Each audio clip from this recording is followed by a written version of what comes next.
Tumaas ng 15 hanggang 20 pesos ang presyo ng live weight na baboy sa Mangaldan, Pangasinan.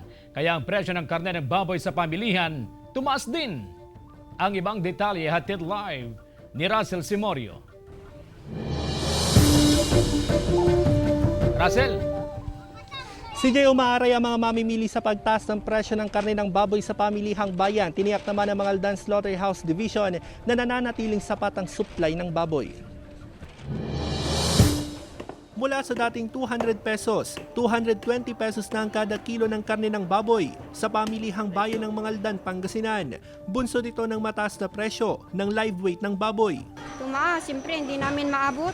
Hindi lumalabas yung puhunan, kaya 210, 220, ganyan. Okay lang sir, kaysa walang mabili. Ayon sa pamunuan ng Slaughterhouse Division, kakaunti ang supply ng baboy sa mga backyard piggery, kaya napipilitan ng mga tindera na kumuha sa mga commercial piggery. Nasa 15 hanggang 20 pesos ang itinaas ng presyo ng live weight ng baboy mula sa 115 pesos kada kilo ng live weight ng baboy. Naglalaro na ito ngayon ng hanggang 135 pesos per kilo. Siyempre dumaan yung yung ASF, maraming nasaktan na hayop, kaya konti na ang backyard.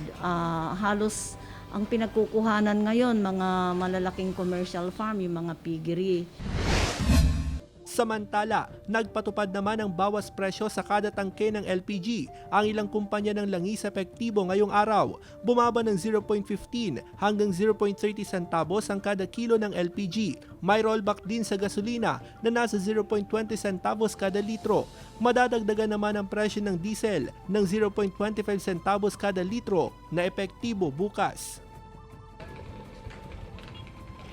CJ, bukod sa karne ng baboy, tumaas din ang presyo ng karne ng manok sa pamilihan na umaabot na ngayon sa 160 pesos per kilo mula sa dating presyo na umaabot lang ng 140 hanggang 150 pesos. Umaasa ang mga mamimili na babalik din agad sa normal ang presyo ng karne ng manok at karne ng baboy. CJ.